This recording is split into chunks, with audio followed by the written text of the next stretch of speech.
Hi hello ನಮಸ್ತೆ ಎಲ್ಲರಿಗೂ ಕೂಡ ಎಸ್ ಡಿ ಎಕ್ಸಾಮಿನೇಷನ್ದು ಇಂಪಾರ್ಟೆಂಟ್ ಆದ ಮಾಹಿತಿ ಇದೆ. ಏನಂದರೆ ಒಬ್ಬ ಯಾರೋ ವಿದ್ಯಾರ್ಥಿ ನಂಗೆ ಕಮೆಂಟ್ ಮಾಡಿದ್ರು, ಸರ್ ಎಸ್ ಡಿ ಎಕ್ಸಾಮಿನೇಷನ್ದು ಜಾಬ್ ಪೋಸ್ಟಿಂಗ್ ರಿಲೇಟೆಡ್ ಆಗಿ ಒಂದು ಕೋರ್ಟ್ ಏನೋ ಸ್ವಲ್ಪ ಪ್ರಾಬ್ಲಮ್ ಆಗಿದೆ, ಹಾಗಾಗಿ ಅದು ಡಿಲೇ ಆಗುತ್ತೆ ಸರ್, ಜುಲೈಯಲ್ಲಿ ಆಗ್ಬೋದು ನೋಡಿ ಸರ್ ನೋಟಿಫಿಕೇಶನ್ ಅಂತ ಯಾರೋ ಹಾಕಿದ್ರು. ನೋಡಿ ವಿದ್ಯಾರ್ಥಿಗಳೇ, ಹಾಗೆಲ್ಲ ನಾವು ಡಿಸೈಡ್ ಮಾಡಲಿಕ್ಕೆ ಬರಲ್ಲ. ಕೆಲವೊಮ್ಮೆ ಏನಂದರೆ ಅಧಿಕೃತವಾಗಿ ಆಫಿಷಿಯಲ್ ನೋಟಿಫಿಕೇಶನ್ ಸೆಂಡ್ ಮಾಡಿದ್ದಾರೆ. ಸೊ ಎನಿ ಟೈಮ್ ಬರ್ಬೋದು, ಎಕ್ಸಾಕ್ಟ್ ಜುಲೈಗೆ ಬರೋಂತೇನಿಲ್ಲ. ಓಕೆ, ಈ ಬರೋ ತಿಂಗಳ ಎಂಡು ಬರ್ಬೋದು ಅಥವಾ ಮಾರ್ಚ್ಗೆ ಬರ್ಬೋದು. It depends on the process. Okay, ಹಾಗಾಗಿ ಯಾರು ಕೂಡ ಭಯ ಪಡ್ಲಿಕ್ಕೆ ಹೋಗಬೇಡಿ. ಎಕ್ಸಾಮಿನೇಷನ್ ಖಂಡಿತವಾಗಿ 100% ಆಗೇ ಆಗುತ್ತೆ. ಸೊ ನೀವು ಎಕ್ಸಾಮ್ ಬರೀತೀರಾ. ಸೊ ಇಲ್ಲಿ ಕೂಡ ನೋಟಿಫಿಕೇಶನ್ ನೀವು ನೋಡ್ತಾ ಇರ್ಬೋದು, ಇಲ್ಲಿ ಕೊಟ್ಟಿದ್ದಾರೆ. ಕರ್ನಾಟಕ ಪರೀಕ್ಷಾ ಪ್ರಾಧಿಕಾರದ ಮೇಲೆ ವಿವರಿಸುವ ಹುದ್ದೆಗಳಿಗೆ ಅಧಿಸೂಚನೆ ಹೊರಡಿಸಲು ಎಲ್ಲ ಸಿದ್ಧತೆಗಳನ್ನು ಮಾಡಿಕೊಳ್ಳಲಾಗಿತ್ತು. ಈ ಮಧ್ಯೆ ಸರ್ಕಾರ ಏನು ಸಂಖ್ಯೆ ಇದೆ ಅಲ್ವಾ, ಸೊ 388. ಸೊ ಅದರ ಮುಖಾಂತರವಾಗಿ ಹೊಸ ನೋಟಿಫಿಕೇಶನ್ ಮಾಡಲಿಕ್ಕೆ ಆಗಿದ್ದಿಲ್ಲ.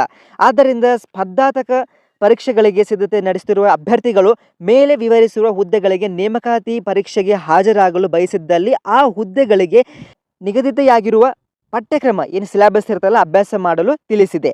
ಓಕೆ, ಸೊ ಸರ್ಕಾರದಿಂದ ನೇಮಕಾತಿ ಅಧಿಸೂಚನೆ ಹೊರಡಿಸಲು ಅನುಮತಿಸಿದ ತಕ್ಷಣವೇ ಪ್ರಾಧಿಕಾರ ಅಧಿಸೂಚನೆ ಹೊರಡಿಸಿ ಆನ್ಲೈನ್ ಮೂಲಕ ಅರ್ಜಿ ಸ್ವೀಕರಿಸಲು ಕ್ರಮ ವಹಿಸಲಾಗುವುದು ಮತ್ತು ಶೀಘ್ರವಾಗಿ ಪರೀಕ್ಷೆಗಳನ್ನು ಸಹ ನಡೆಸಲಾಗುವುದು ಅಂತ ಕೊಟ್ಟಿದ್ದಾರೆ. ಶೀಘ್ರದಲ್ಲಿ ಅಂತ ಕೊಟ್ಟಿದ್ದಾರೆ, ವೆರಿ ಸೂನ್ ಅಂತ ಕೊಟ್ಟಿದ್ದಾರೆ. ಹಾಗಾಗಿ ಅಷ್ಟು ಡಿಲೇ ಆಗಲಿಕ್ಕಿಲ್ಲ. But it depends on the process. Let's see what happens. ಯಾರು ಕೂಡ ಚಿಂತೆ ಮಾಡಲಿಕ್ಕೆ ಹೋಗಬೇಡಿ, ಓದೋದ್ರಿಂದ ಏನೂ ಲಾಸ್ ಇಲ್ಲ. ಓಕೆ, ಅಟ್ಲೀಸ್ಟ್ KPSC KS ಬಹಳಷ್ಟು ಎಕ್ಸಾಮಿನೇಷನ್ಗೆ ಹೆಲ್ಪ್ ಆಗೇ ಆಗುತ್ತೆ, ಆಯಿತಾ. ಸೊ ನನಗೂ ಅರ್ಥ ಆಗುತ್ತೆ. ಸಾಕಷ್ಟು ವಿದ್ಯಾರ್ಥಿಗಳು ಸರ್ ಯಾವುದಾದ್ರೂ ಒಂದು ಗೌರ್ಮೆಂಟ್ ಎಕ್ಸಾಮಿನೇಷನ್ ನನಗೆ ಸೆಲೆಕ್ಷನ್ ಆಗಬೇಕಂತ ನೀವು ಪ್ರಯತ್ನ ಪಡ್ತಾನೆ ಇರ್ತೀರಾ. ಓಕೆ, ಒಂದಾದ್ರೂ ಎಕ್ಸಾಮಿನೇಷನ್ ನೀವು ಟ್ರೈ ಮಾಡ್ತಾ ಇರಿ, ಸಕ್ಸಸ್ ಬಂದೇ ಬರುತ್ತೆ. ಓಕೆ, ಸೊ ಯಾರು ಕೂಡ ಕಾಂಪಿಟೇಷನ್ ಹೈ ಇದೆ, ನಂಗೆ ಜಾಬ್ ಸಿಗಲ್ಲ ಅಂತ ಅನ್ಕೊಳ್ಳಿಕ್ಕೆ ಹೋಗಬೇಡಿ.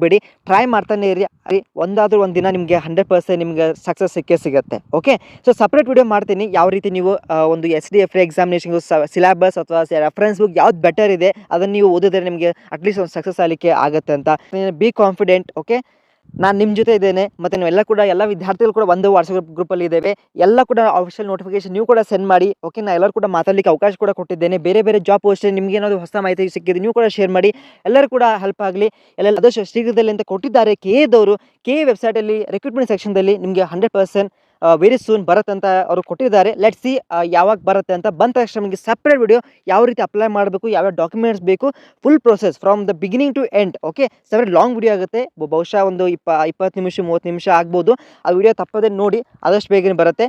ಬಟ್ ಯಾರು ಕೂಡ ಗೊಂದಲ ಮಾಡಿಕೊಂಡು ಕನ್ಫ್ಯೂಸ್ ಮಾಡಿಕೊಂಡು ಎಕ್ಸಾಮಿನೇಷನ್ ಆಗೋದಿಲ್ಲ ಅಂತ ಅಂದ್ಕೊಂಡು ಓದಲಿಕ್ಕೆ ಬಿಡಲಿಕ್ಕೆ ಹೋಗಬೇಡಿ. Okay, all the very best. ವಿಡಿಯೋಗೆ ಲೈಕ್ ಮಾಡಿ, ನಿಮ್ಮ ಬೆಸ್ಟ್ ಫ್ರೆಂಡ್ಗೆ ಕಾಲೇಜ್ ಗ್ರೂಪ್ಗೆ ಶೇರ್ ಮಾಡಿ. ಅದೇ ರೀತಿ ವಾಟ್ಸಪ್ ಗ್ರೂಪ್ಗೆ ತಪ್ಪದೆ ಜಾಯ್ನ್ ಆಗಿ. ಡಿಸ್ಕ್ರಿಪ್ಷನ್ ಬಾಕ್ಸ್ ಮತ್ತು ಕಮೆಂಟಲ್ಲಿ ಕೊಟ್ಟಿರ್ತೇನೆ. Thank you.